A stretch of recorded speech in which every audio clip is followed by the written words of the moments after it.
digital competitive advantage, which is supposed to increase also all sectors' competitiveness. Do competitiveness and reindustrialization go hand in hand?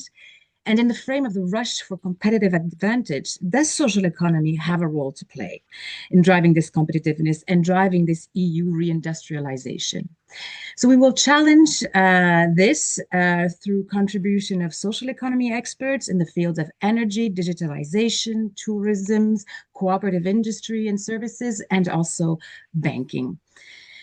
And we also have a closing with the remarks from Minister Serge Papin from the French government. But before we dive into this panel, we would like to, first of all, ask for the welcoming words of the government of Cyprus, who's also organizing this. To this end, we have here with us the honor of presenting to you Minister Michael Damianos. He is Minister of Energy, Commerce and Industry in Cyprus since 2005. Previously, he served as Minister of Health. He is a qualified lawyer. He studied in Southampton University and Cambridge University, and he also has experience in corporate, commercial, and energy law. He has worked in London and also opened his own practice in Cyprus. We thank you so much for your presence. We value very much. Minister, the floor is yours. Thank you.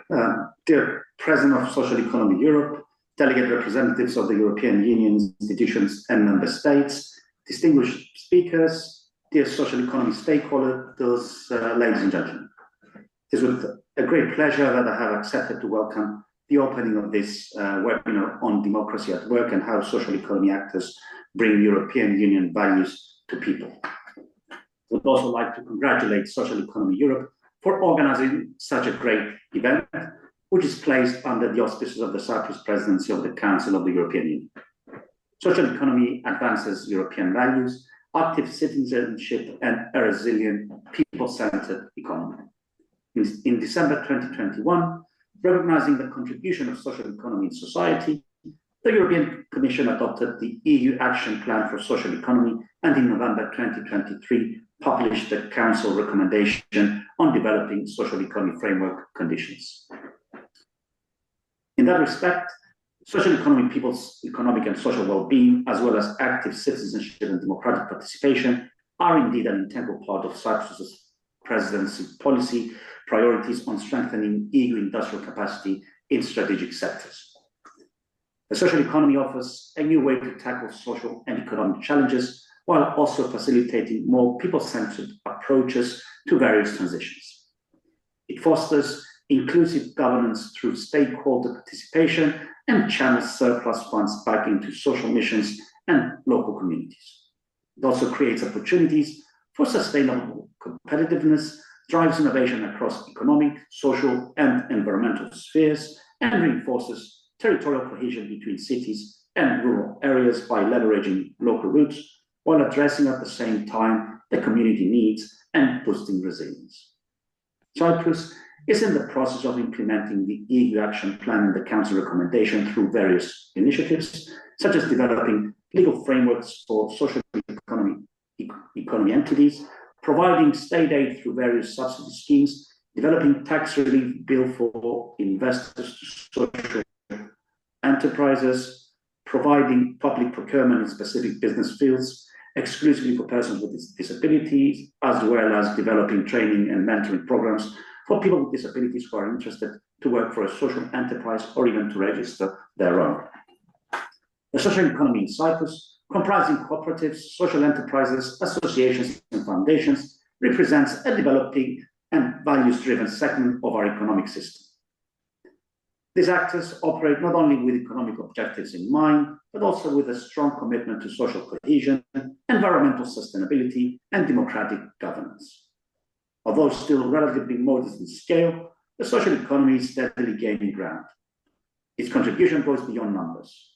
It lies in its ability to reshape how economic value is created and distributed across society. Social economy actors contribute to strengthening Cyprus's economic sovereignty. Through local ownership and democratic governance, they ensure that economic decision-making remains rooted in the community. Profits are reinvested locally, reducing dependency on external capital and reinforcing national economic autonomy. The contribution of social economy in key strategic sectors such as energy, commerce, and industry could offer a variety of opportunities. In the energy sector, social economy actors could play an important role in transformation by empowering people, municipalities, and small businesses to produce and manage renewable energy collectively. These not only could reduce costs and emissions, but also strengthen energy security and reduce resilience on imported fuels. In this way, they could play a direct role in advancing Cyprus's energy independence and sustainability goals. Today, competitiveness in Europe is no longer defined solely by productivity or cost efficiency. It is increasingly shaped by our ability to ensure energy security, strengthen resilient value chains, accelerate the green and digital transitions, and reinforce our economic sovereignty. In this evolving landscape, the European Union has set a clear course to build a more sustainable, innovative, and autonomous economy. In this context, Cyprus, particularly through its presidency of the Council of the European Union, has placed competitiveness, sustainability, and strategic autonomy at the center of its priorities. This vision reflects not only European ambitions, but also national needs. What I would like to emphasize today is that social economic actors in Cyprus are not simply aligned with these priorities, they're actively delivering them on the ground. On the energy sector, for example, high cost external dependencies and the urgency of the green transition require innovative and inclusive solutions. Cyprus has already taken important steps, including expanding renewable energy capacity and investing in interconnections with European energy networks. Within this framework, social economy actors could play a transformative role. They can empower citizens, local authorities, and small businesses to become active participants in energy production and management. In doing so, they can decentralize energy systems, reduce costs, and accelerate the adoption of renewable sources. In regards to commerce, a strong and well-functioning single market remains at the heart of European competitiveness. The Cyprus Presidency has highly emphasized the need to support small and medium-sized enterprises, reduce regulatory burdens, and enhance market integration. Social economy actors contribute in this area by promoting local supply chains, ethical business practices, and circular economy models. They reinforce trust between producers and consumers while ensuring that economic value remains rooted within communities. In this way, they strengthen domestic markets while also enhancing Cyprus's position within the broader European economy. Their contribution supports a more resilient and inclusive commercial ecosystem, one that aligns fully with the EU's ambition for a stronger and more competitive single market. As for the industry, Europe's industrial future depends on its ability to innovate, decarbonize, and adapt to rapid technological change. Cyprus is actively engaging in this transition, supported by European frameworks and national reforms. Social economy actors could also be key enablers of this transformation. Through sustainable production practices, circular economy initiatives, and investment in skills and inclusion, they could contribute to a more responsible and adaptable industrial base. Their role is particularly important in ensuring that the green and digital transitions are not only efficient, but also fair and inclusive. In doing so, they could assist align Cyprus with the broader objectives of European industrial policy while strengthening long-term competitiveness. Ladies and gentlemen, for both Cyprus and the European Union, economic sovereignty is a shared objective. This means the ability to reduce external dependencies, secure critical resources, and ensure that economic value creation remains sustainable and resilient. The Cyprus Presidency has placed this objective at the center of its vision for Europe. Social economy actors could contribute directly to this goal. Through local ownership, democratic governance, and the reinvestment of profits within communities, they ensure that economic activity serves long-term societal interests. They strengthen resilience in times of crisis and provide stability in an increasingly uncertain global environment. Concluding, therefore, social economy is a strategic asset, one that enhances competitiveness, strengthens resilience, and supports both national and European sovereignty. Thank you for your attention. Thank you very much, Minister Damianos, for these encouraging words and welcoming words for this webinar. Now, I will, as we started a bit late, I will quickly bring the word to Juan Antonio Pedreño. Juan Antonio Pedreño is president of Social Economy Europe, but also of CEPES, which is the Spanish Business Confederation of the Social Economy, and also of the Union of Educational Cooperative in his region of Murcia, and also of Union of Workers in his region of Murcia. So Juan Antonio knows social economy at all levels in the EU, and you have a unique view on what is changing in Europe, and especially in matters of social economy, and in this international momentum that we are living now. Juan Antonio, the floor is yours to explain a bit this webinar, the concept, and what's happening in social economy right now. Thank you. Buenos días, muchas gracias, Sara. Ministro, muchísimas gracias por tus palabras y desde luego por tu compromiso demostrado a través de las mismas en el fomento, en el desarrollo de las empresas de la economía social en Chipre. Yo creo que es importante que en este momento donde la presidencia va a tener la Chipre, pues personas como tú en este caso puedan poner en valor lo que significa la economía social en toda Europa. Quiero, como presidente de Social Economy Europe, dar la bienvenida, en este caso, como decía Sara, a este seminario y a estos webinars que, como ha señalado ella al principio, se van a celebrar durante las 3 próximas semanas, esta semana y las 2 siguientes, los jueves, con un objetivo fundamental, diría, que es mostrar cómo la economía social promueve los valores europeos, la ciudadanía activa, una economía resiliente, como señalaba el ministro, y sobre todo una economía centrada en las personas. Quiero agradecer, como he señalado, al ministro Michel Damianos, en este caso, también a Serge Papin, que va a clausurar esta mañana este seminario, pero sobre todo a la presidencia chipriota del Consejo de la Unión Europea, que además tiene la presidencia en este caso, por permitir celebrar este seminario en el marco de esta presidencia. Quiero agradecer especialmente a todas las personas que van a participar en estos seminarios, representantes de todas las instituciones europeas, Parlamento Europeo, Comité Económico y Social Europeo, Consejo, Comisión Europea, Comité de las Regiones, en definitiva, todas las personas que van a participar de las instituciones y también, por supuesto, a todas las personas de las organizaciones de la economía social que van a participar en el mismo. En especial también a las 4 personas, a Jonathan, a Thanos, a Jan y a Daniel, que van a participar en el seminario de esta mañana. Mira, hace unos días participaba en el acto de presentación de la ciudad de Mataró como capital española de la economía social. Tuve la suerte de compartir con Enrico Letta una mesa redonda en este caso y él señalaba que la economía social no es periférica en el modelo europeo en este momento, sino que es una de sus expresiones más claras, que es estructural en este momento en el tejido europeo. Y hace unos meses la propia comisaria Minsatu señalaba en Murcia que la economía social forma parte de la vida cotidiana de los europeos, que aborda retos sociales clave y da prioridad especialmente a las personas. Y señalaba además que no hay otro modelo empresarial que refleje mejor los valores fundacionales de la Unión Europea. Coincidía con Enrico Letta en decir que es una parte estructural del tejido económico y social europeo. Y es cierto, hablamos de un modelo empresarial que acerca los valores de la Unión Europea a los ciudadanos. Además, la economía social promueve un desarrollo industrial sostenible, acelera la innovación social y tecnológica, reforzando los territorios y revitalizando las zonas rurales. Precisamente por este potencial, la Comisión Europea ha identificado a la economía social como uno de los 14 ecosistemas clave para Europa, porque no puede entenderse la reindustrialización europea sin una dimensión territorial fuerte, basada en modelos económicos arraigados localmente, que refuercen la cohesión social, la resiliencia y la autonomía estratégica de la Unión Europea. Y esto no puede entenderse sin la economía social.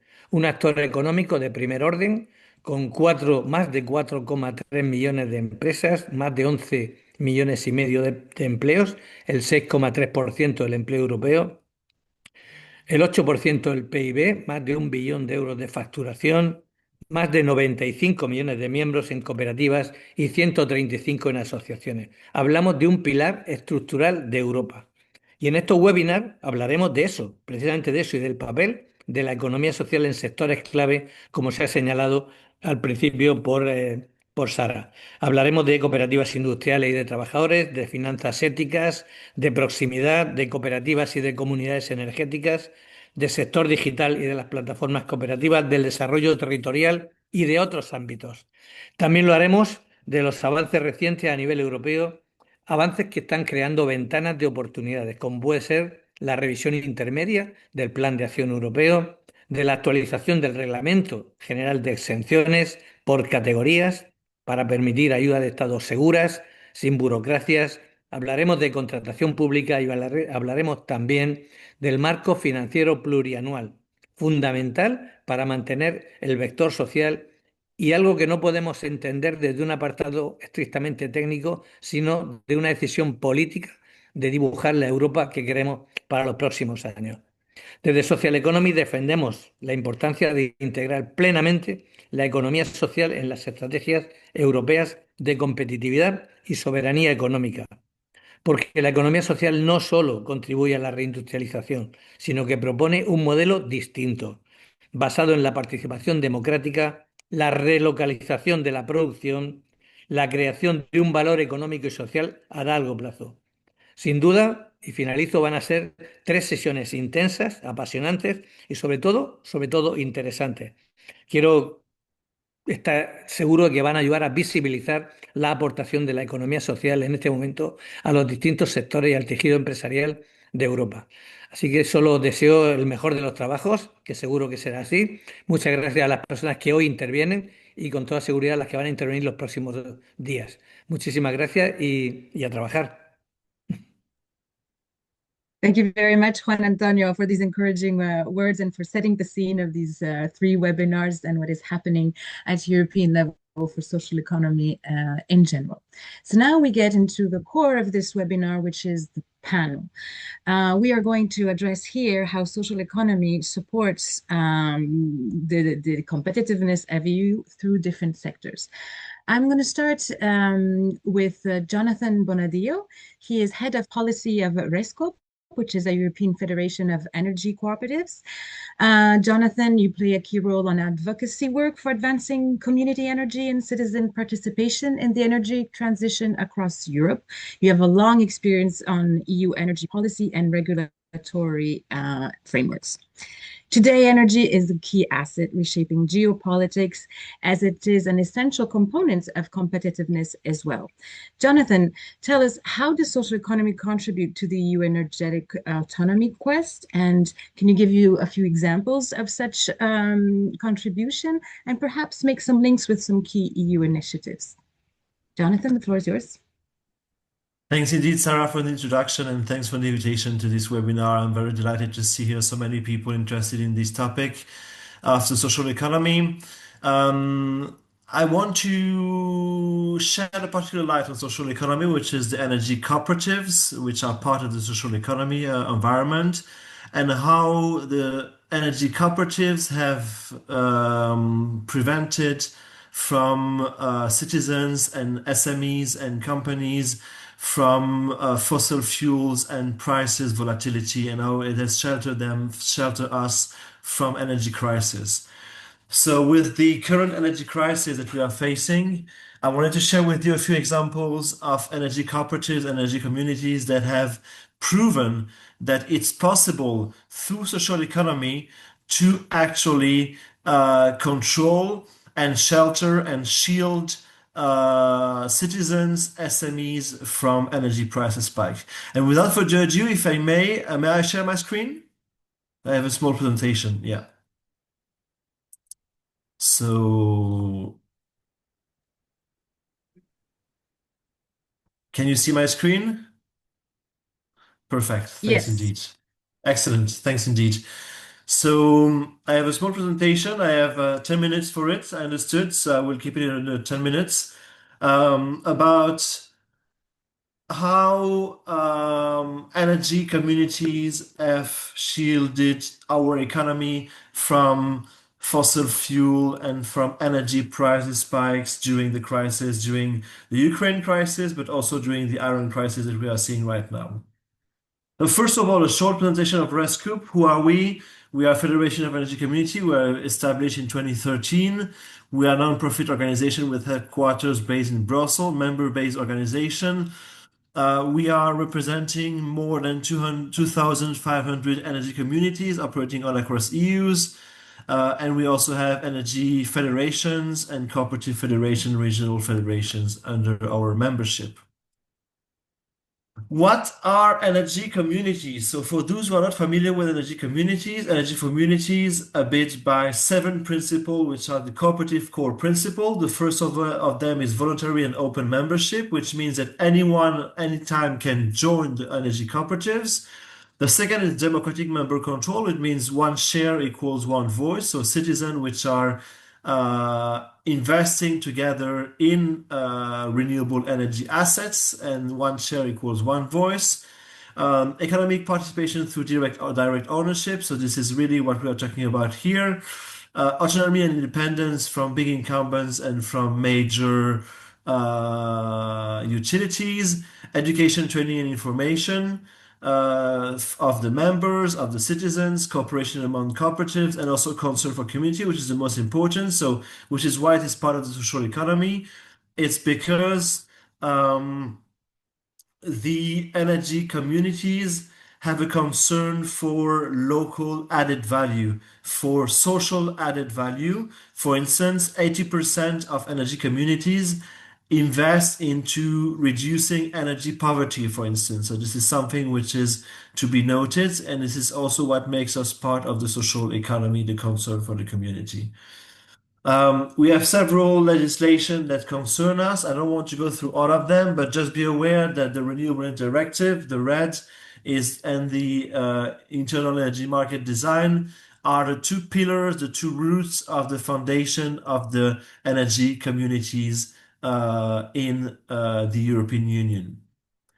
So what I want to show today is how energy community and how the social economy can actually shield consumers from energy price crisis. The objective of this session will be to understand how energy communities can offer a buffer against volatile global market prices. One key message is that energy communities, ECs, move from passive consumption to active participation of citizens, and through this active participation of citizens, it fosters, as we said, as Juan Antonio said before, resilience of the economy. And also, one key figure to keep in mind is that when citizens or SMEs or municipalities participate in energy communities, they can save their energy bills up to 1,100 euro per year and per household. So this is really something important.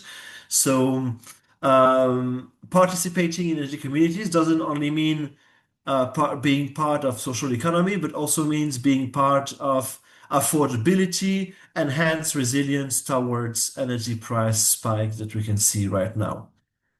I have a few examples to show. The first one is the Belgian example of EcoPower. So what you can see here is the market price from EcoPower, the market price in dark blue and the EcoPower price in green. As you can see, there was a slight increase in EcoPower price, in the cooperative price, but which was way less than the market price. So the consumers were shielded from the market price spike thanks to the cooperatives. Why is it so? Because the cooperative owns their own generation, which means that they can produce and they can consume energy within the limits of their own organizations. So which means that with this specific organization, they can provide energy at a lower cost and be slightly or quite independent from the market prices and the market volatility. And what we can see here is that the average tariff in December 2020 was in 2021 was 500 euros lower than the market prices eventually for our cooperative EcoPower. So this is really something which is important to notice. Our own other cooperative, Cositer here, which is not in the graph here, but Cositer, for instance, they capped the price at 30 cents per kilowatt hour. So thanks to this, they shielded their consumers for energy price increase due to volatility of markets. Once again, this is possible through shared ownership of generation, matching supply and demand, and flexibility as well, flexibility of the demand side, and energy sharing in real time. So this is really important, and this is it demonstrates that local solutions can bring a solution to global crisis. Another example is Enostra in Italy, which has developed collective renewable plants funded by members. And here they have a prosumer tariff. So prosumer is a contraction of producer and consumer. And here with this tariff, it can shield them from market volatility, ensuring long-term stability and allowing, as we said a bit before, 500 euros a year savings per household thanks to this dynamic tariff. So this is something very important as well. One other example is Biozone from the Netherlands. It's a cooperative that generates electricity from landfill gas. And during the crisis, members were paying 81% below the market rate because the market prices were so high that these cooperative system managed to provide incentives to reduce the consumption and to reduce the prices thanks to direct supply of energy from the landfill. So this is also something which we wanted to highlight. Copernico is not about generation here. It's about smart consumption. So it's a traffic light system. So consumers can choose to consume where the prices are low or where the prices are high. And thanks to this, users reduce their bills by 4 to 13%. And when the Iran War started, Copernico, the cooperative, has stepped to efforts to citizens to help access rooftop solar, collective self-consumption, and batteries through dedicated one-stop shops. So also contributing to local added value and to shielding consumer for prices. Some policy recommendations that are important to make sure that this social economy is emerging at local level. Indirect or direct financial support community project in the short term, accelerating permitting, facilitating access to power purchase agreements, which are direct contracts for electricity sales for producers and consumers. In the midterm, it's about, you were talking, Sarah, about the European tax and the European laws that we are concerned here. So here it's about the Renewable Directive, implementing the Renewable Directive and the Internal Energy Electricity Market Directive, making sure that these are properly implemented and the definitions and the measures are properly implemented. Set up one-stop shops, financial incentive for local self-consumption, and revolving financial mechanism for energy communities. And in the long term, there is one very important element is to make Just sure. information, 1 more minute. Just for information. Yeah, I'm concluding. This is the last slide. So to make this is the former last slide. So put in place national binding targets for energy communities. So this is the governance regulation, making sure that we have a sufficient framework under the governance regulation. And also putting strategy measures through the European Competitiveness Fund, making sure that cooperatives are recognized as social economy and therefore can contribute to the goal of clean energy under the European Competitiveness Fund, and making sure that national and regional partnership plans are in line with the goal of the Citizen Energy Package, which, by the way, foresees a 10 times increase in cooperative community energy power by 2030.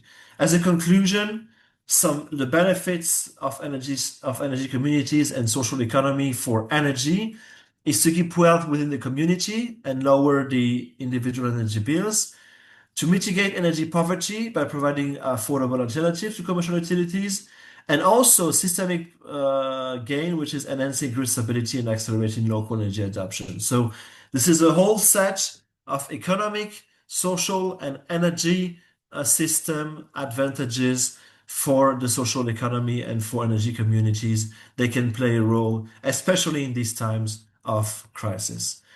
Without further ado, I'm concluding my presentation. Thanks indeed for your attention, and I'm happy to reply to any questions. Thank you very much, Jonathan. If you don't all mind, first we'll have the general presentation, and then we'll go to the questions after all the presentations of the panelists. Thank you very much, Jonathan. So now we will move to Jeanne Bretéché. We will move to the topic of digitalization. Jeanne is CEO and co-founder of the SOGA, which is the Social Good Accelerator. She works at the intersection of data, digital innovation, and social impact. She focuses on empowering social economy organizations through data-driven approaches to enhance their visibility, efficiency, and societal contribution. Now, digitalization is a key driver of competitiveness, and it is the driver of innovation today, and it generates data, which is today's new gold.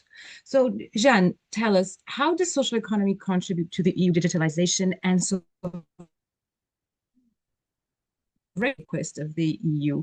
A few examples from the social economy, and also speak a bit about key EU files on this topic.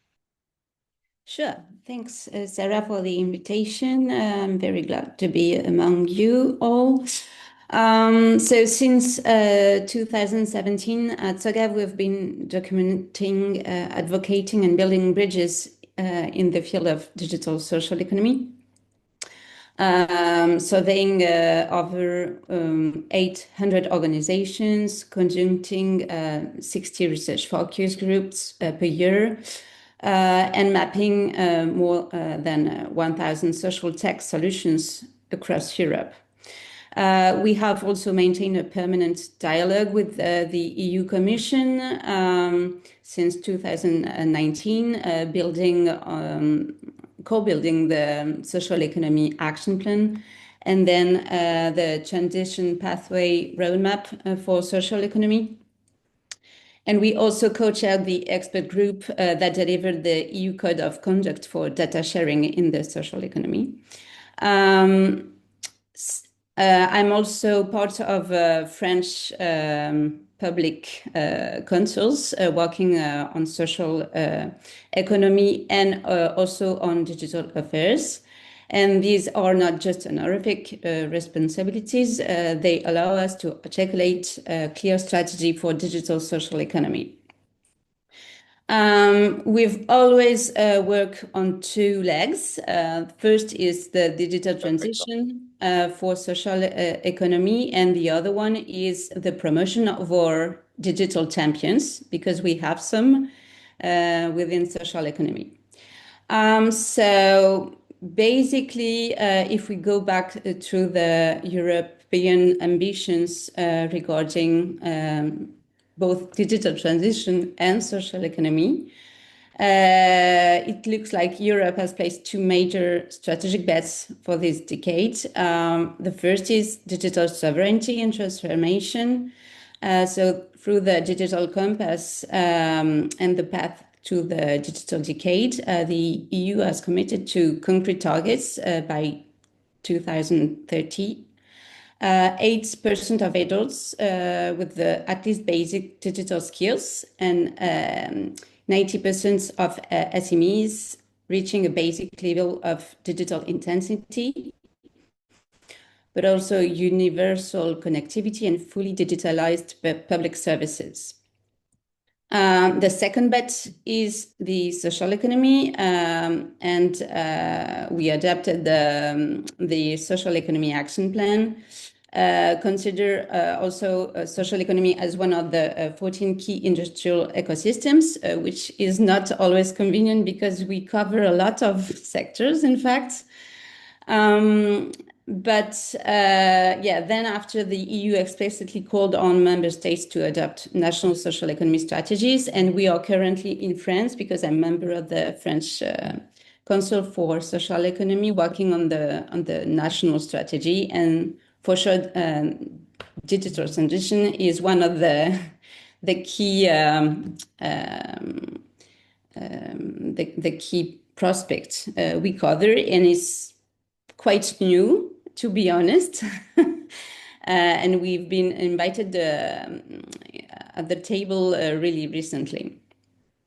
So yeah, to summarize, two ambitions, fully legitimate in European agendas, but in fact, there's a blind spot because the two are not really matching to date.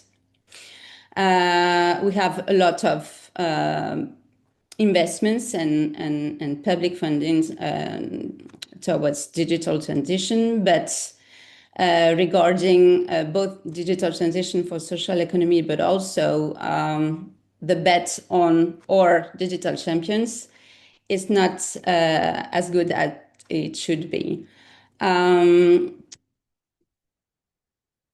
So you know the numbers about social economy, so maybe I won't spend too much time, but we cover a large scale, both in terms of employment and in terms of sectors, especially the one of social cohesion. So social economy organization, they run care homes, health centers, food banks, cultural spaces, local energy cooperatives. And they are quite excluded from now on from digital access. There is still a blind spot on the funding of their digital transition. And it's even more critical now because of the AI revolution and the prospect of data protection. We have in the social economy really sensitive and strategic data to protect. And we do not have a real public policy at European and national level to date about cybersecurity, but also about the recognition of our data assets and the need of a data strategy dedicated to social economy specificities and prospects. And still in the AI era, a lot of social economy organizations are still struggling with their digital transitions with no clear fundings to help them, or no clear training or capacity building programs. We had the COSME, and we are part of one at Social Good Accelerator, but last year the COSME was cancelled. And we really need more training and also clear public policies about data assets and digital transition needs and specificities for social economy. On the other side, we have internet pioneers within social economy, and those who believed that the web was a public common and built on social economy legal status to align their organizations and workforce with their value and purposes. And increasingly, they are the builders of digital commons and digital sovereignty with ethical platforms, open source softwares, data cooperatives, or community-owned digital tools. To name them, I think of Framasoft, Open Food Facts, Soliguide, Decidim, OpenStreetMap, Wikipedia, and they are all rooted in the social economy. And increasingly, public institutions are following the social economy lead in that prospect. In France, the digital directory of digital affairs, the digital affairs social directory in the States, launched last week in May 2024, which is a fully open source interoperable suite for digital collaboration tools for public servants. And they co-developed it with European partners, including Germany, the Netherlands, and Italy, as a direct sovereign alternative to Microsoft and Google Workspace. And now, last week, that was developed thanks to cooperatives, is becoming a new cooperative and will provide really efficient tools to replace these non-European digital solutions. So it's really a proof that social economy can also provide really efficient products in the digital world, and that we can scale up. We have the means to scale up solutions that are based on not owned, solutions. Like it's really a shared solutions by the state and also the workers and all the stakeholders that can protect digital solutions from, capitalistic greed, such as what we observed with Twitter, for example. So I think it's a good proof that social economy can provide really strong digital solution for sovereignty. And we really have to change the mindset of investors in that prospect, because we need money to scale up and to improve the products. But still, we have a lot of breaks, I will say, in the funding pathway for such solutions. The first one is that in most European programs, the prospects are on classical economy and capitalistic models, and they do not explicitly name non-profits or limited profit entities as beneficiaries. The other one. One more minute, Jenny, Yeah. just to. Yeah, sure. The other one is maybe public investments are still really scared, let's say, about investment in cooperative or nonprofits. And I think Europe can help a lot changing this mindset and redirecting, for example, sorry, épargne, how do you say? Savings. Savings, yeah. Thank you. Savings into the development of a digital sovereign solution based on social economy models.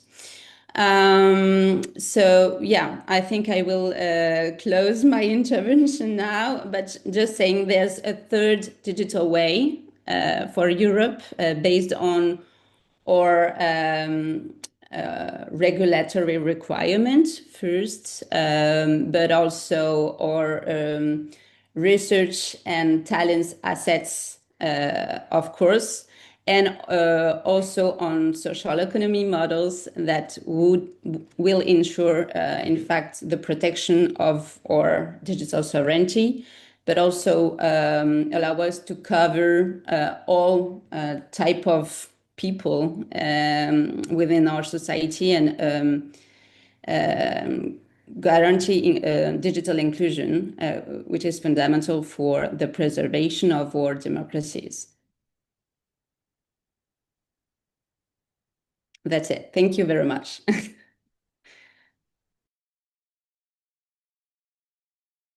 now pass the floor to Diana Dovgan. Diana Dovgan is Secretary General of the CECOP, which is the European Confederation of Industrial and Services Cooperatives. So basically, you're active in all sectors of activities, well, almost, just minus two. Diana has a degree in political science. She is active in the cooperative world and social economy for many years at European, but also international level. So it encompasses quite a large view. So industry and social economy, the quest of the EU to reindustrialize the continent and to gain strategic autonomy to be competitive globally. These are key objectives of the EU. Diana, can you tell us how does social economy contribute to the EU industrialization or reindustrialization? Can you give us a few examples of such social economy example, cooperatives in this case, and perhaps link all this to key EU initiatives that affect the sector? Thank you, Diana. Sure. Good morning, Sarah. Good morning, everyone, colleagues. Thank you very much to Social Economy Europe for having us here, and also to the Cyprus Presidency. I would be very happy to answer to your question, Sarah, from our angle. Indeed, we in CECOP, we represent industrial and service cooperatives. Just in few words, we represent more or less 43,000 cooperatives across 16 European countries, which in turn employ more or less 1.3 million workers. And just to give some illustration, our affiliated cooperatives are active in diverse manufacturing and service sectors, such as, for example, mechanical industries, electronics, white goods, textiles, construction, wood industry and furniture. Service sector, very important also in terms of numbers in our network, including transport, media-related activities, education, culture, environment, tourism, and care services. So we really represent traditional and innovative sectors, and our cooperatives are part of the bigger social economy family, and we are members of Social Economy Europe. So as a confederation representing industrial cooperatives, we understand firsthand the urgency of fighting the industrialization and strengthening European competitiveness. And we firmly believe that our cooperatives have a real role to play in this, if given the right support and recognition at EU and national levels. I think we can say that industrial cooperatives prove time and again that principles and values of democracy at work, concern for generations to come, and solidarity is not a disadvantage in today's industrial landscape, but can be an advantage. This is demonstrated by, for example, Mondragon, a very well-known cooperative group, one of the largest in Spain, active mainly in manufacturing and construction. Or the Italian SACMI, an international leader in industrial plant engineering, focusing on the supply of advanced technologies for various sectors, including ceramics, plastics, and metals. These cooperatives are committed to continuous innovation with multiple R&D centers focusing on technological development within the ethos of environmental sustainability. Industrial cooperatives also demonstrate that competitiveness and inclusion can go hand in hand. For example, Solea, a Czech manufacturing cooperative, where over 75% of its 180 workers are people with disability, who produce plastics and metal components for large manufacturers, very, very famous, such as BMW or Siemens. Another example is the Danish Logic & Co. cooperative operating in the construction sector, one of the first companies in Denmark encouraging sustainable renovation and building construction. The cooperative also has inclusive work practices, attentive to employing workers that are often excluded, such as women, immigrants, and workers with disabilities. So all those examples are worker cooperatives where workers are at the center of entrepreneurial decisions, living proof that competitiveness can be combined with democracy at the workplace.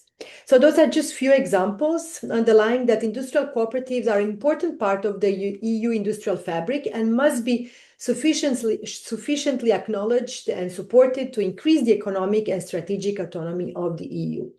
And we are glad to see many files on the current EU agenda contributing to those goals.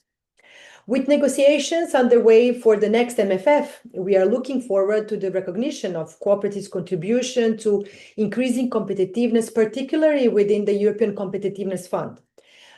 Incorporating the InvestEU instrument, the focus in innovation, the clean transition, and facilitating access to funding for SMEs position the fund as particularly suitable for industrial cooperatives, provided that through the negotiations, their contribution as well as their potential are recognized.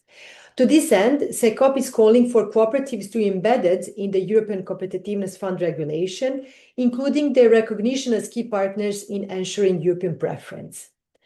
As the Competitiveness Fund aims to facilitate access to funding for SMEs, it is imperative that the cooperative model is not discriminated against, but instead explicitly incorporated in it.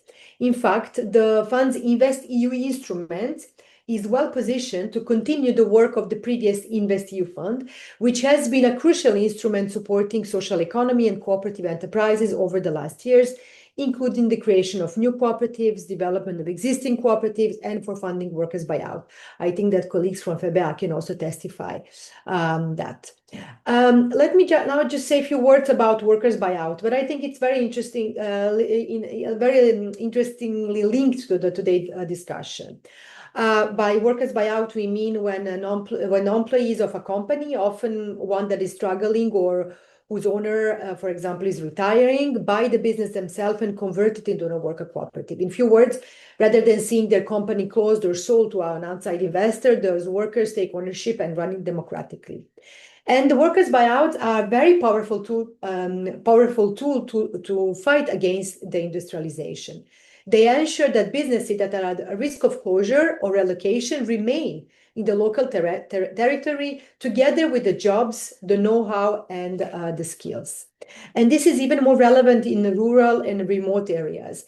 And we know that when a business closes in such places, the impact is far more severe than in cities. There are fewer alternative employers nearby, less investment flowing in, and little prospect of a new business quickly filling the void. So the closure of a single enterprise can hollow out an entire community, jobs disappear, people leave, and the local economy enters a downward spiral that is very hard to reverse. Worker buyouts offer a lifeline in this context. So by taking ownership of their enterprise, the workers keep jobs rooted, as we said, in the community, and maintain economic activity where no outside investor will bother to go. But it's a very complex process requiring adequate regulation, specific financial instruments, technical, legal assistance to workers, training, etc. And we are glad to see that there is an increasing interest from the EU toward workers' buyout, and as we can see it in the recently published midterm review of the Social Economy Action Plan. Thus, we are also calling on the EU to promote and fund workers' buyouts in the European Competitiveness Fund in order to preserve European manufacturing leadership, keep economic value inside the EU. We also take note of the European Commission recent publication of the proposal for the Industrial Accelerator Act. The geopolitical tensions reshaping our world are driving energy price volatility that falls heavily on SMEs, including our cooperatives. This makes the case for investment and supporting decarbonization more urgent than ever. It's not only a climate imperative, it's also a matter of economic resilience and competitiveness for our affiliated cooperatives. In fact, the Industrial Accelerator Act has the overarching aim to strengthen EU competitiveness and accelerate decarbonization in EU industry. Its commitment to boost the share of manufacturing in the EU GDP to 20% by 2035 is a welcome ambition for us. Yet, one of CECOP's central concerns about the Act is its narrow sectorial focus. The proposal currently targets energy-intensive industries, but not all of them, only certain, net zero technology manufacturers and the automotive sectors. However, the decarbonization challenge is not limited to these sectors alone. All energy-intensive industry face urgent need to transition, and that transition requires substantial investment, technological upgrading, and targeted support. To boost manufacturing and drive demand for clean technology, the Act introduced demand-side measures such as low carbon and made in EU requirements in public procurement. However, SECOP has also concerns about their effectiveness. The low carbon thresholds set out in the proposal are relatively low, and the made in EU definition is diluted, according to us, by extending it to third countries with EU free trade agreements. SECOP is calling for a stronger and more meaningful definition of what is truly meant by made in EU. Let me just say now a few words about made in EU as my concluding, I will say. Yeah, 1 minute. Okay, I try to do it in a specific way. While the made in EU concept is supposed to first strengthen the economic security and strategic autonomy of the EU, we believe that it should also serve as a vehicle to advance the EU social and environmental objectives and foster sustainable and resilient European supply chains. Indeed, for us, made in EU means concerns for the local community, quality jobs, social inclusion, environmental sustainability, long-term resilience, and fair distribution of wealth, but also human-centric innovation. And cooperatives have been delivering on these, but with the EU support, the greater potential may be achieved. Our vision for Made in EU can address many of the challenges that EU is facing right now, if done in a right way. This means that the Made in EU approach must also rest on the Owned by EU foundation, where in addition to producing a production taking place in Europe, the economic and social values generated is owned and retained in Europe, the way cooperatives and social economy have been doing for over a century. So my last words, as we are facing a turning point with the geopolitical shifts and societal challenges, we, the social economy, are reminding the EU of the solutions we can offer. As part of the social economy family, industrial cooperatives can show the way for the EU on increasing its competitiveness, reindustrializing Europe while preserving union social model and tackling the twin transition in a fair way and for the common good. Thank you for attention.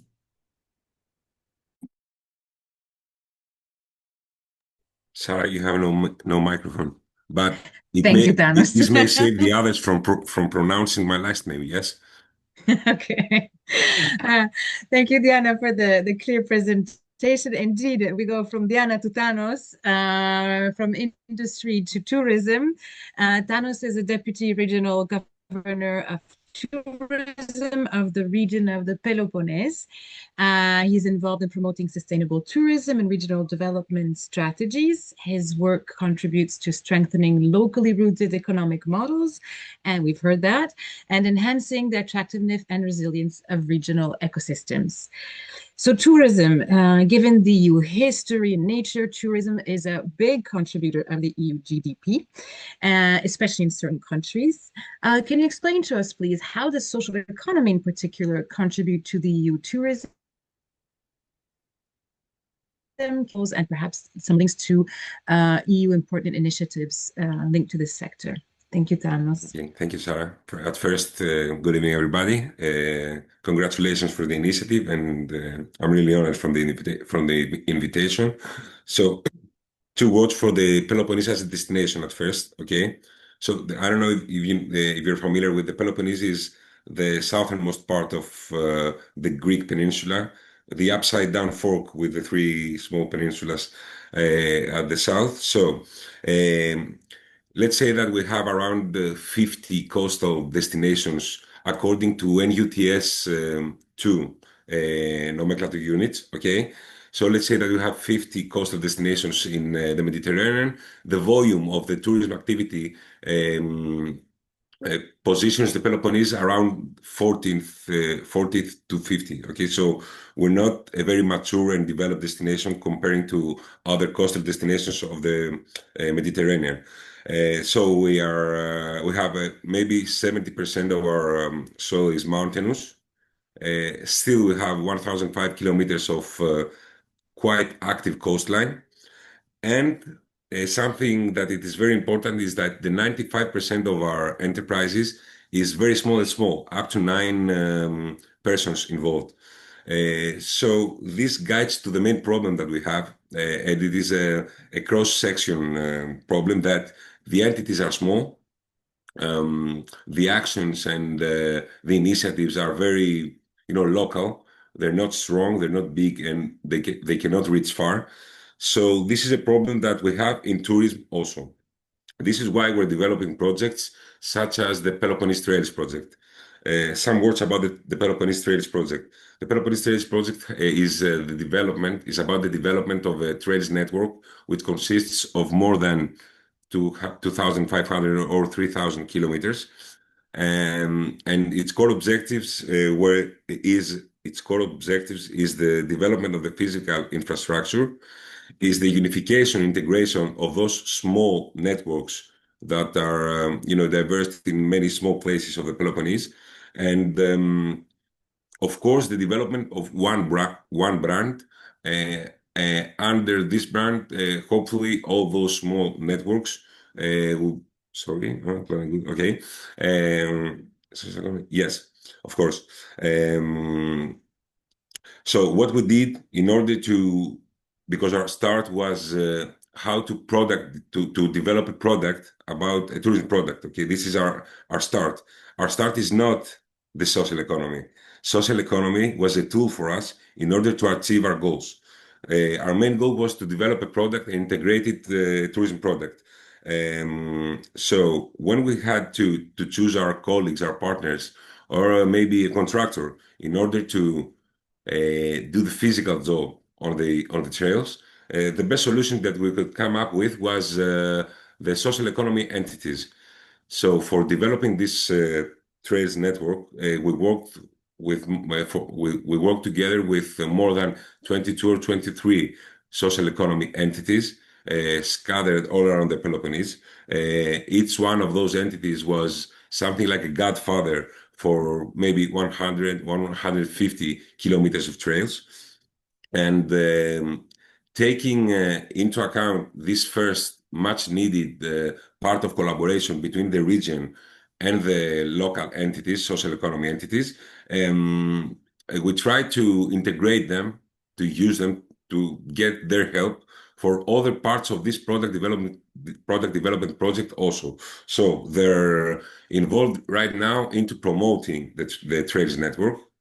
It was a much better solution for us, the promotion to come from the local communities instead of our organization, which is the elephant in the room, let's say, in the tourism ecosystem of the Peloponnese. It was their help also, as I mentioned before, to develop the physical infrastructure of the trails. And we had to add some capacity building in order for the social entities to be able to support the maintenance of the trails network and the long-term promotion of them. So what was the benefit for the Peloponnese region working together with these social economy entities? The benefits was at first that we're achieving, and we're hoping we will achieve, sustainability in the long term. Sustainability in the long term, not only as far as it concerns the physical infrastructure, but also about promotion through the local economy ecosystem. Also, it helps us very much to diversify our product. So this product development enhances the diversification of our tourism offering, also taking into account the capacity and the offering of the social economy entities. And I think most important is that this policy enhances the position of the local economies into the tourism product value chain. As a place, as a region, we're starting to develop a strategy which has as a main objective to unify the small parts of our region, the small actions, the small initiatives. So being able to develop governance systems which integrate the local entities into the product development procedure from A to Z is something that it's a unique tool for us in order to success that all those entities and all those local communities, will surpass integrate their, I don't know, the localism. I don't know how to pronounce it. Okay, the localism, but to unify them in bigger products, to help them reach further, to help them enhance their local communities and their local economies. So this is the main framework from our project. This is something that for now it is working very good for us, and it is a policy framework that we're trying to implement in other product development procedure also. So we're trying to implement this framework into culture project development in the creative economy.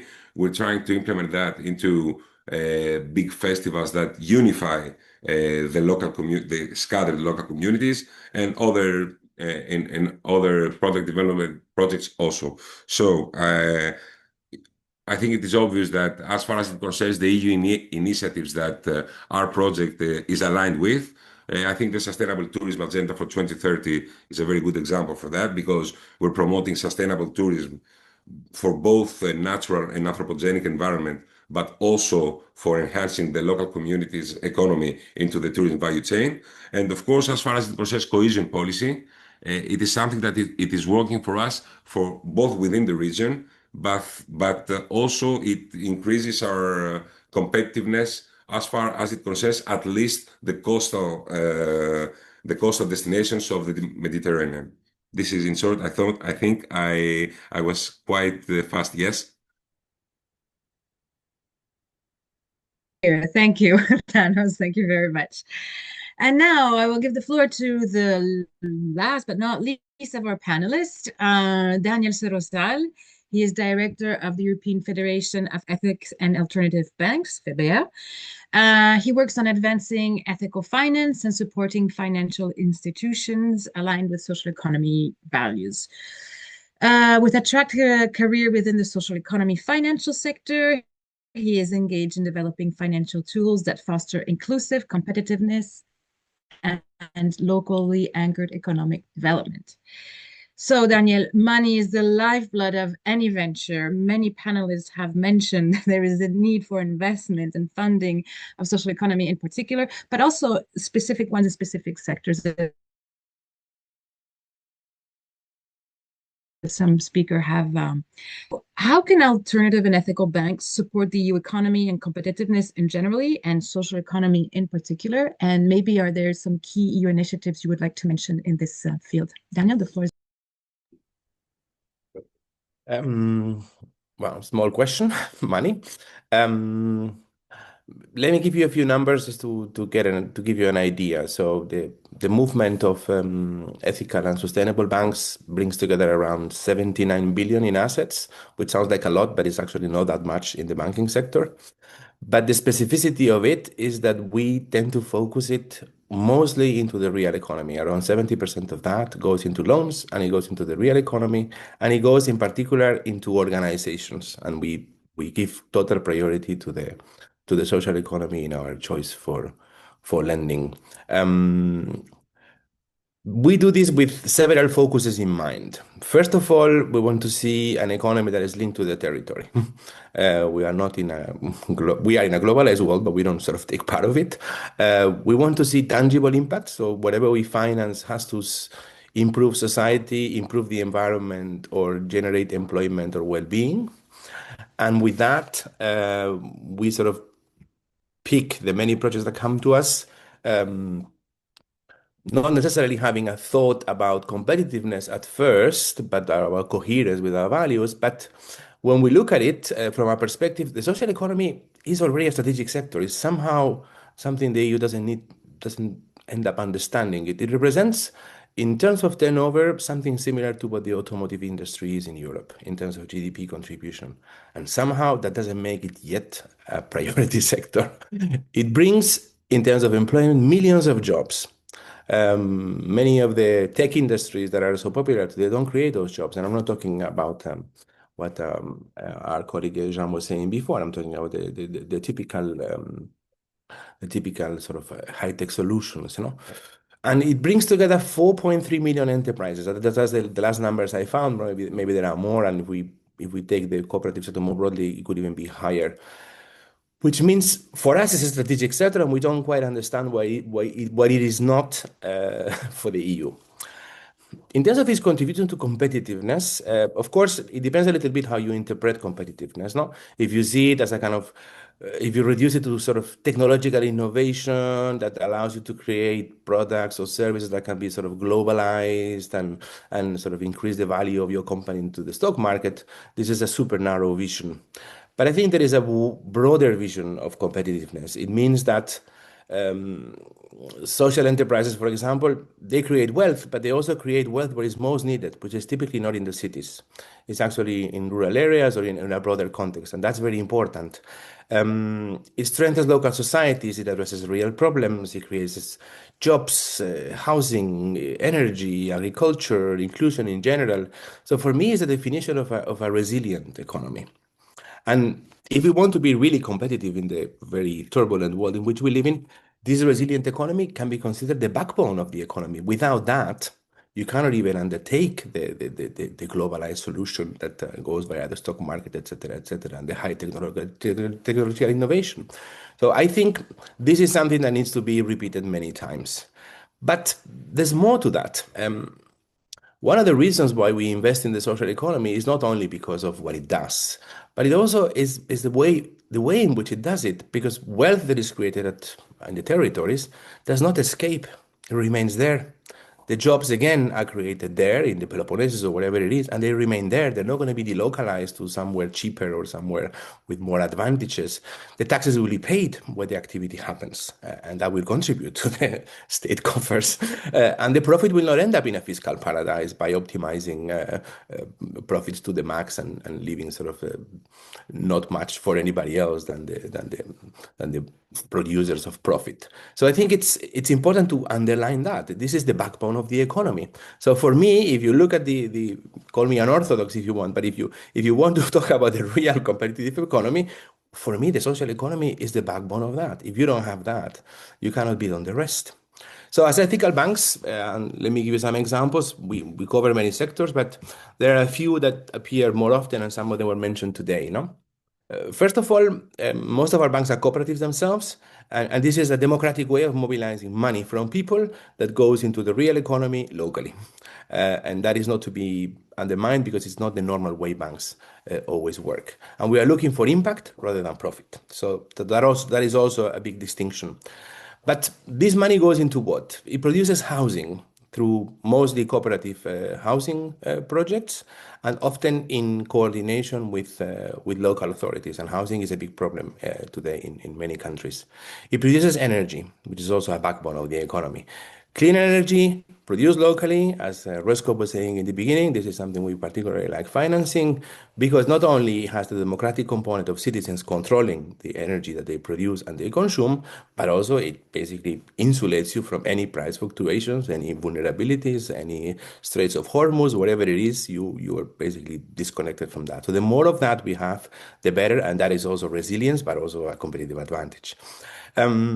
We particularly like to support circular economy as well, because I think turning waste into a resource or reusing an existing resource is not only a very intelligent way of feeding the economy and reducing the ecological footprint, but it also feeds industrial practices. It produces jobs, it produces growth, and it produces a more sustainable economy.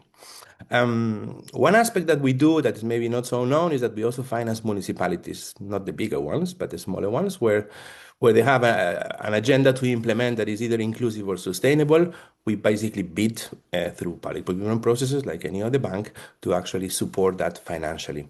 And that creates this connection between, let's say, the territory action, the municipality that is part of the mix, and the private financing that can create basically lasting change. And we also like to support workers' buyouts, going on what Diana was saying, because also this is a way of maintaining and preserving wealth that has already been created, jobs that have already been created, technology that has already been developed, and innovation that has been developed. We root it into the territory rather than sell it to the highest bidder. So we think it's also very important. In terms of recommendations, I mean, I could go on for long, but I'll stick to three. Within the Social Economy Action Plan, it's actually quite a unique initiative, even worldwide. So it's kind of halfway through, and we think in the discussions for the next MFF, it has to be something that needs to be fully implemented until its end. We cannot remain halfway through. And for that, what it needs is resources. I think it needs human resources, but it also needs financial resources. And you cannot tell me in the several trillion European budget, you cannot find a bit of money for the social action plan to be implemented. And I think this is a bit ridiculous that we're even having this discussion because of the things I said before. Going on what Diana was saying before, I think in the design of the financial instruments that we are undergoing now, InvestEU, which has actually worked very, very well for the social economy by providing guarantees that allows us, but also others, to channel the money to where it's needed, and particularly we do it in the case of the social economy. At the moment, it's kind of a bit at risk by a very narrow definition of competitiveness. And particularly, I would like to highlight that in the current InvestEU, there is a dedicated social window that allows us basically to finance small structures, the ones that are not the most innovative or the most industrial, et cetera, et cetera. And this is not foreseen in the design for the next instrument. So I think we have to reinstate the social window. Otherwise, there is a risk that a lot of funding that could go from the private side to the social economy, it just doesn't go as much or doesn't go at all. And that will affect us because we will not have the guarantees to take the risks that we take today. It doesn't mean that we will go down to zero, but we will certainly have to reduce. And there is no need why a social window should not exist anymore in a competitive environment if we have agreed that the backbone of the economy can be the social economy in itself. And last but not least, there's another risk which we see at the moment is that whenever the discussions happen around social spending in the next EU budget, a lot of it is sort of earmarked for housing. And although housing is a problem, we cannot dedicate all the social spending to housing. I think the social economy has to get its share. The one doesn't prevent the other. And I think you should have two distinct and clear envelopes, one dedicated to the social economy in the next financial instruments and one dedicated to housing. And we will be very happy to use those guarantees to finance both. But it cannot be that the increased investment in housing comes at the expense of the social economy, because otherwise we are just shooting ourselves in the foot. I can go on, but let me know if this answered broadly the questions. Yeah, one more question. So, sorry, one more minute. So if you want to stop here, I think it's a good conclusion and we can maybe move on with... Let's allow a bit for questions from the public. Perfect. So the participants are being a little bit shy, but we do have one question for all the panelists, which is the Social Economy Action Plan a good tool to boost your sector, and why? Why? Or maybe I would also say how. Maybe we can, I don't know, we can go in the same order. Jonathan, do you want to? Sure, happy to start indeed. So thanks for the question. Well, to be very blunt, I mean, there is no dedicated line or dedicated action point under the plan, under the Social Economy Action Plan for energy communities. Energy communities are mostly supported through energy directive, renewable directive, internal energy market, and the directives that I mentioned before. That being said, there are two interesting things in the action plans that concern energy communities. The first one is the recognition of the importance of social economy for the green transition, including the green energy transition. So there is a recognition of the added value of the social economy in the sector of the energy, which is something which is important to us. And there is also one action point for the Commission to work with cities to develop local Green Deal or citizenship actions with especially the Government of Mayors, the European Urban Initiative, etc., etc. So here there is a connection with energy communities. There could be a connection with energy communities through the vector of cities and sustainable cities.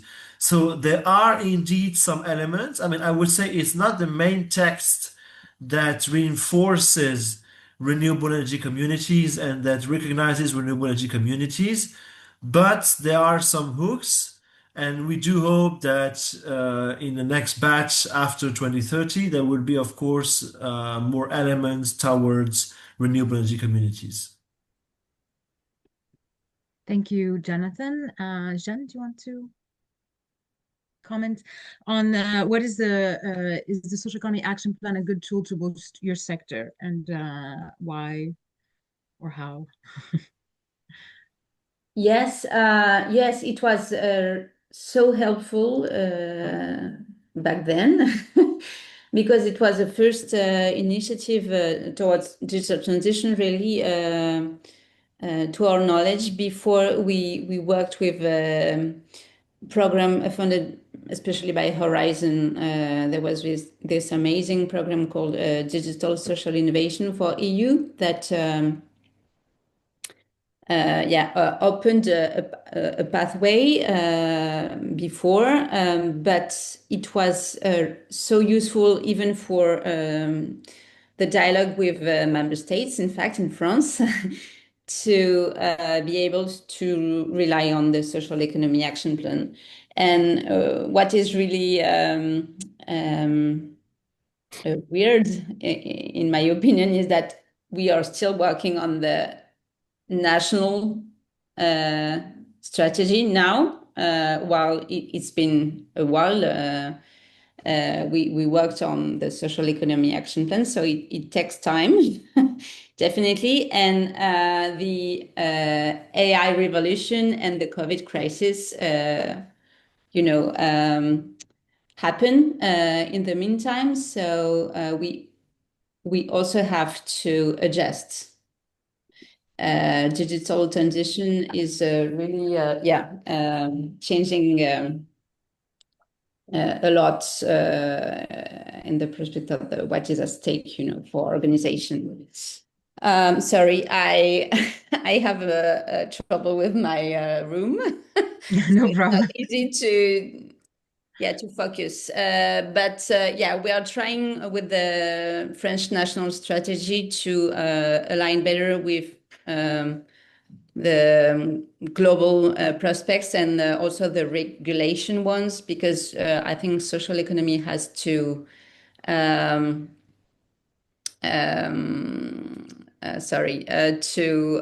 build on regulation to strengthen its models. And so we have to be really demanding about digital regulation in the social economy, because it's helpful to build strong sovereign models. Yeah. Thank you. Diana, do you want to jump in on this one? Well, I just want to join what colleague said, that indeed the European Social Economy Action Plans was, according to us, as well, a very great and important initiative for several reasons. First, it also clarified and what does the European Commission means by social economy, which we see it's very important also in link to other regulated acts and other initiatives. We can make a consistent link with the definition in this action plan. By the way, for us, the definition is a very good one because it also it englobes all the sectors in which social economy is active, and this was always a very important element for us, industrial cooperatives, as we've seen before. For example, people don't have always in mind that social economy is present in all sectors of activities. So for us, it was very important to guarantee this cross-sectorial approach, and not just for people, but also for governments, obviously. So that's my second point. I think that the action plan, together with the Council recommendation on social economy frameworks, came at the right moment to also boost member states, especially those who had a less sophisticated ecosystem for social economy. So now I think we can say that all member states have at least made some advancement in that field. Of course, there's still disparity among member states. We still have countries with much more stronger history and a stronger ecosystem for social economy than the others. But the action plan and the council recommendations were good good steps in also creating some kind of homogeneity in that way. And I would say the last element that was very positive for us, it also set some kind of political agenda for the Commission itself. So indeed, it's meant for member states, but also it's also a text, a document where the Commission takes their own commitments and responsibilities in what they will do for social economy. So we also hope that the current action plan that ends in 2030, that we will see a next 10 years action plan coming after that for the next decade, and that it will become some kind of a permanent European Commission commitment to boost and support social economy, and not just some kind of one shot that will disappear in few years. Thank you. Tanis, do you want to react? I was honest before, Sarah. Our start wasn't the social economy. Social economy came as a need in order to help us implement our project effectively. So if the social economy entities and the integration of their activity wasn't possible, we wouldn't be able to develop such products that are scattered around the place, that is mostly is compared from very small entities, very small actions, very small initiatives. So this action plan, of course, helps us develop such products bottom up, integrating small entities, small economies, small communities into bigger, organizations, or bigger plans, bigger strategies. Thank you. And indeed, maybe the local part is something we can develop better in the 2030, say up 2030, 2040. Daniel, do you want to react as well? From my perspective, basically we've been using the European guarantee instruments, which were there before the plan, have continued during the plan, and probably will still be around after the plan. So I wouldn't say the plan changed the financial activity per se. It was more the instruments. But it did help a lot in visibility, not necessarily for us, but let's say for the people we finance. All of a sudden, this became a much more recognized sector. It became a priority of some sort to many of the governments to try to do something about it. It made it more strategic, and it highlighted so many of the points that I was saying before about the resilience, the contribution to the economy, which were not always obvious to many people. I remember when I discovered that the social economy in Spain was as big as the tourism industry almost, people sort of raised an eyebrow. And it is, people don't know. So in terms of visibility, I think it has been great within the Commission, with member states, and also sort of trickling down in regions and so on.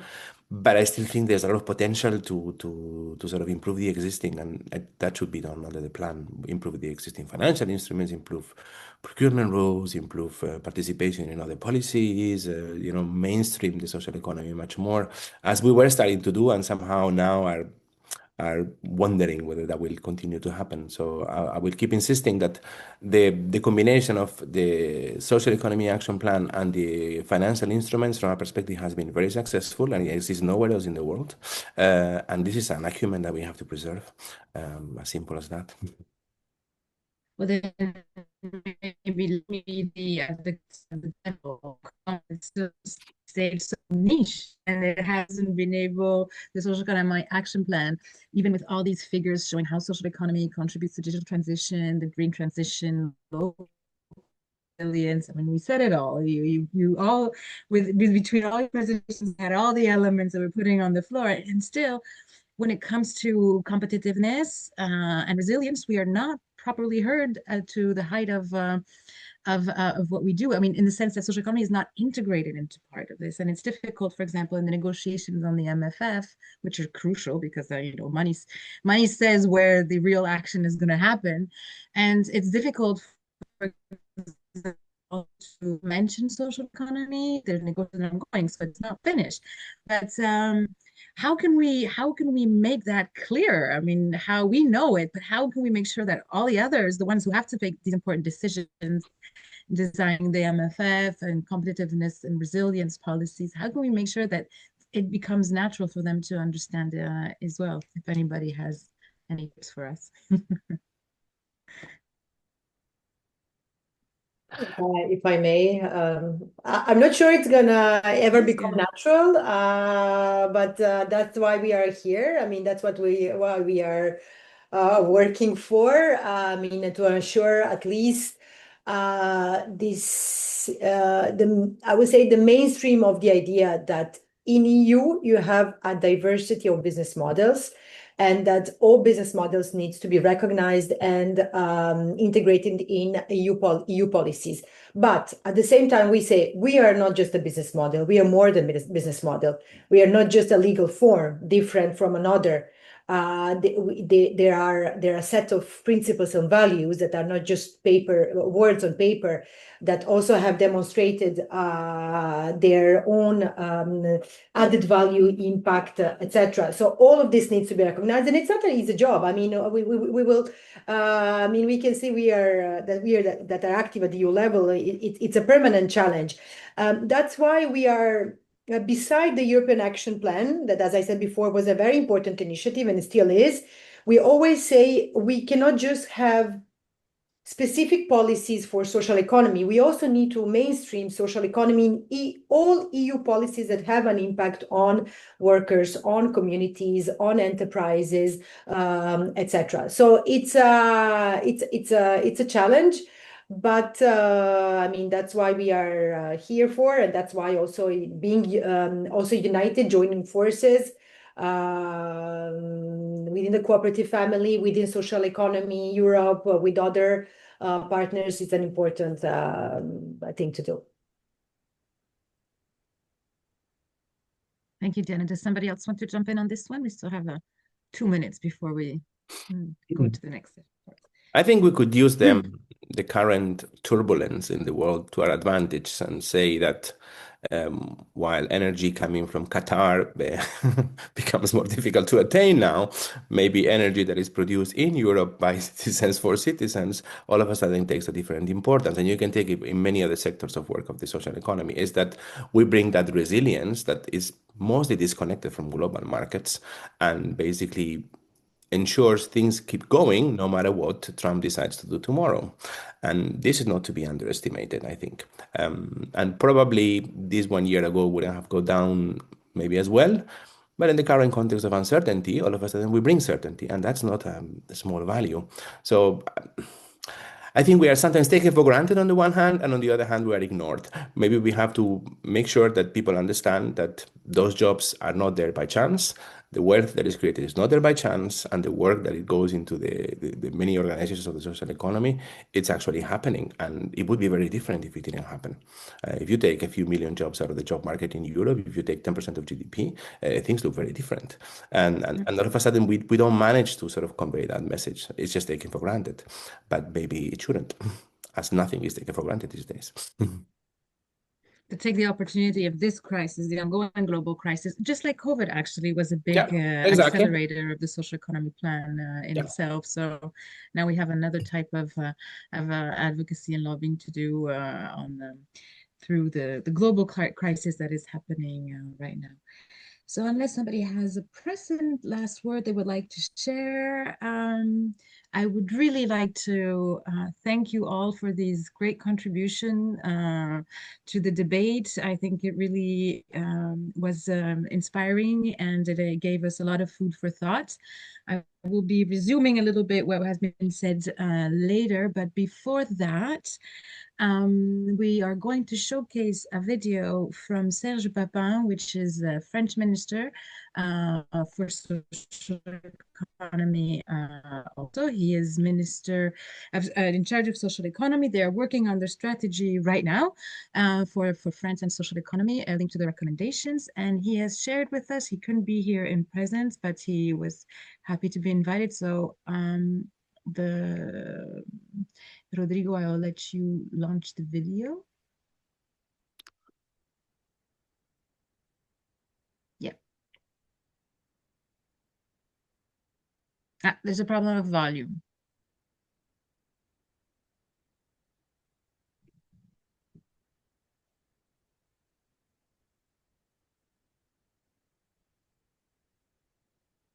Well, where's there's Mesdames subtitles, et but messieurs, je suis très voilà. heureux de Thank you. m'adresser à vous aujourd'hui pour conclure cette table ronde aux côtés de Diana Dovgan, secrétaire générale de la Confédération européenne des coopérations industrielles et des services. Puissance et proximité. Voilà les deux maîtres mots qui sont au cœur de la politique que je mène à la tête de mon ministère. Et entre les deux, il y a un lien clair, presque évident. Nous serons puissants parce que nous aurons su bâtir une économie de proximité, une économie du quotidien. Car aujourd'hui, deux modèles économiques s'affrontent.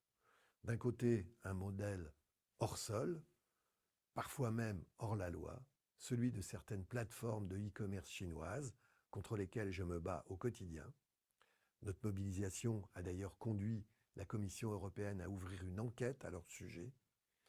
Par ailleurs, nous mettons en place la taxe petit colis de 2 euros, puis de 3 euros au titre de la taxe douanière.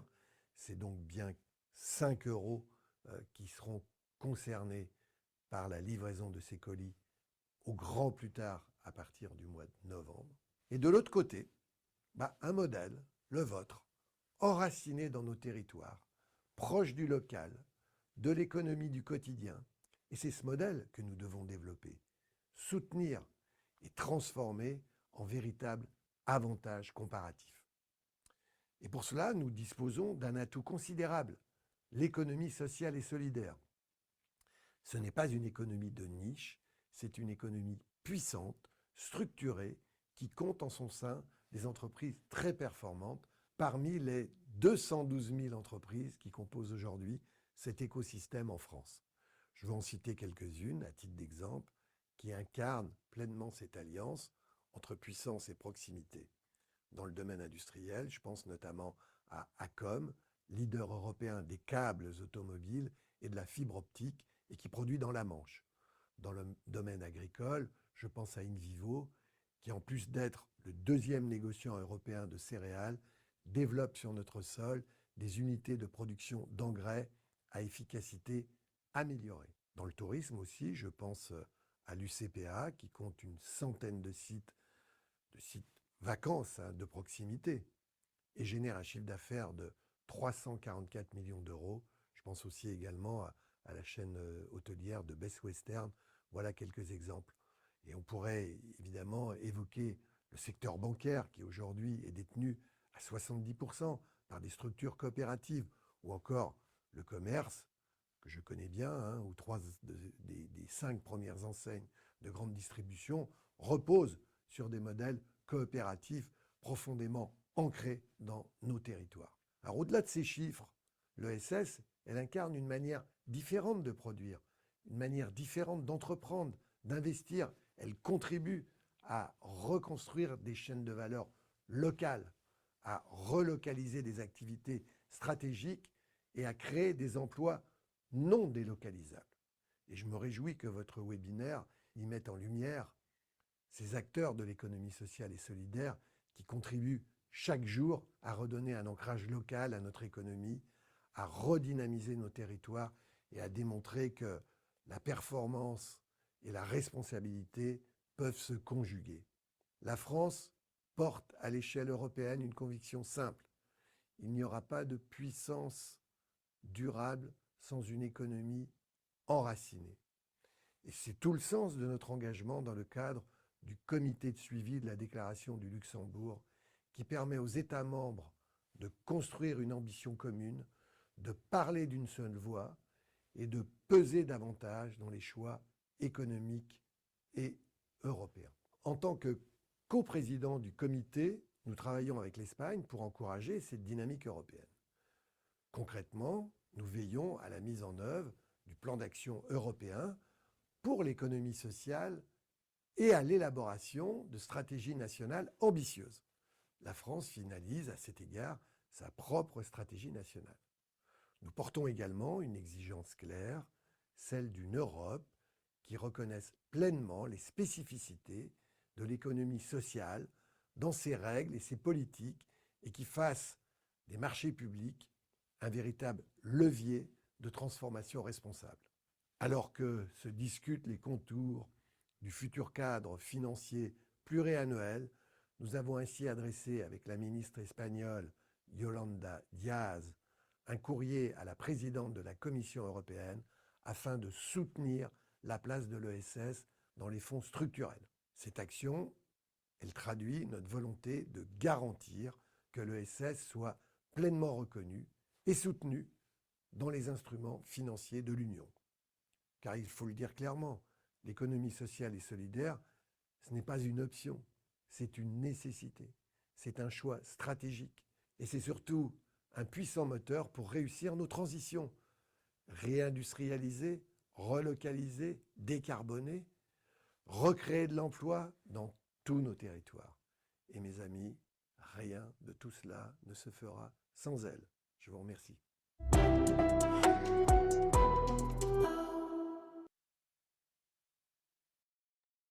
Well, we hope that all of the Commission listens to this key message. Social economy is a strategic choice, and it should be so. And we hope the EC will choose it as well in its next MFF and different key policies such as digitization, but also competitiveness, social policies as well, and so on. So if I can resume very quickly what I've heard, key messages that I thought was really important, really interesting to have. From the energy sector, I like the idea of local solutions to answer global challenges, and also solutions that are systemic, that embrace both the social and the economic dimension.